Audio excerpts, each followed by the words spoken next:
And it was a very hard adjustment to be taking orders from people and not giving them any more type of thing. I was a mess. I didn't know what I was doing.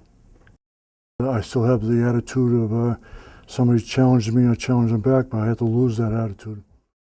I had a lot of complications in flashbacks during the time that I exited the Army. After I started having health problems, I became, couldn't keep up with the rent, so I became homeless.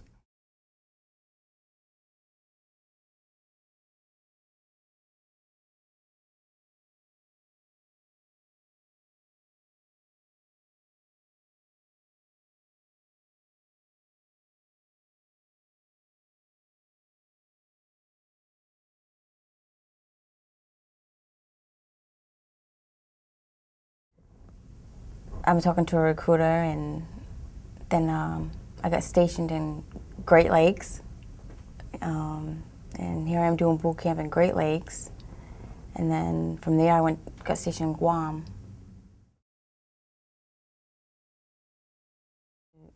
I didn't feel right. Nothing, they debrief you when you get out, but I just didn't feel right. Like I had my own apartment, but I wasn't with my mom anymore. I didn't know, it wasn't like a transition. Like, you know, it was just like I was thrown into a place, and now it's like, okay, go live by yourself now. And I really did not know what to do. It was 1968, the Vietnam War was in full swing. I tried to get a job, but who's going to hire an 18-year-old male who's eligible for the draft? Who's going to spend all that time and money training him for a job and then have him get drafted? So I thought I'd get it over with, and I joined the Marine Corps to get it out of the way.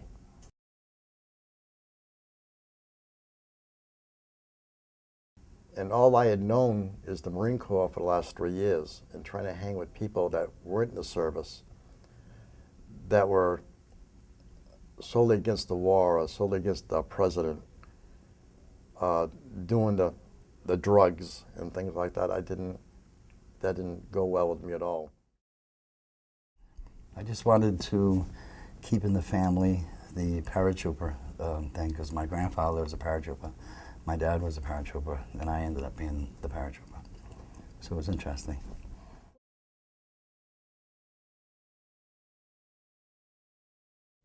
I had a lot of complications in flashbacks during the time that I exited the Army.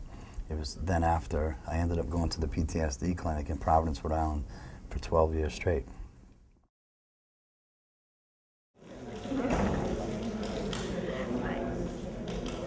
I was like, my whole life changed. You know, the way I felt, the way I acted, the way I responded to things, the way I woke up, and the military definitely changed my life.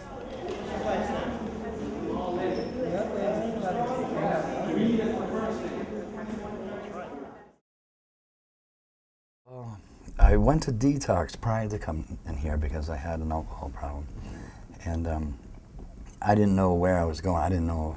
What I did is I saw a brochure of this place, and I kind of liked it because it looked like it was structured, well structured. And prior to all this, I was sober for 12 years, and so I've been out drinking for about 5. And I needed a structured program. I needed to get my life back together. I needed to do the program, and so I elected to come here.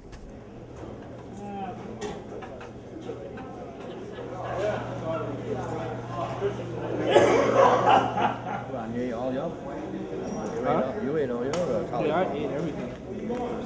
I'm surprised. You must have been hungry. I didn't eat all that. Oh, yeah? No. It still is. Why not? We don't have I sleep. You drink to forget your day. You forget to, it's just hard to go through man's inhumanity to man on a day in and day out basis without an outlet.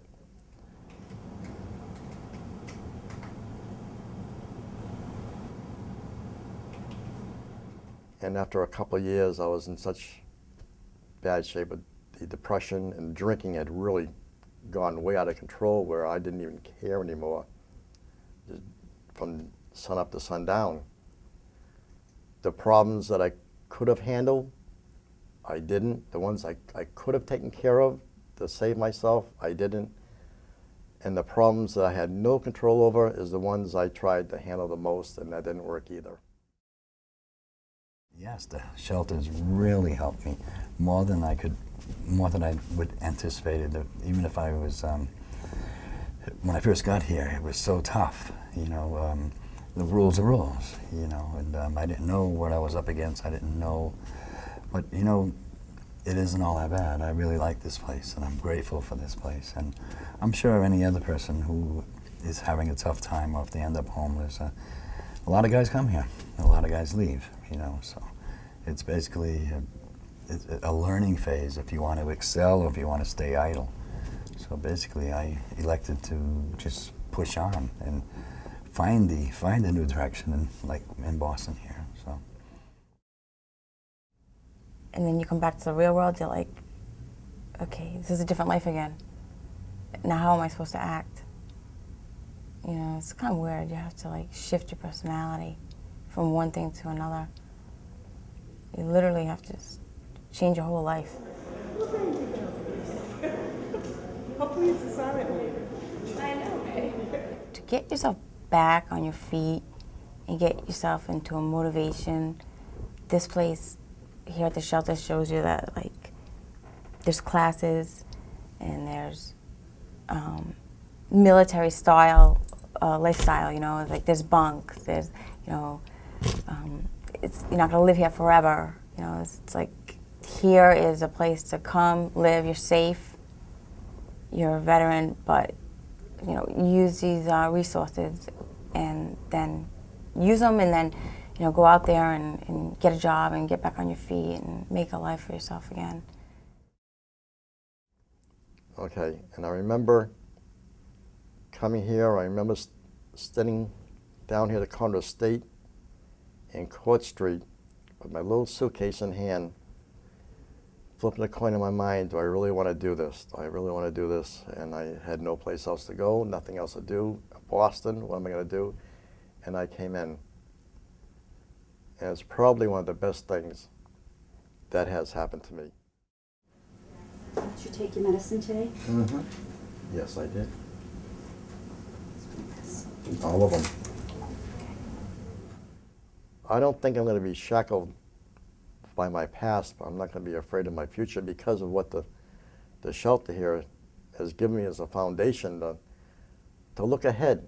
You know, if you're going to do something silly, think about it. Think about the consequences of your actions and take responsibility.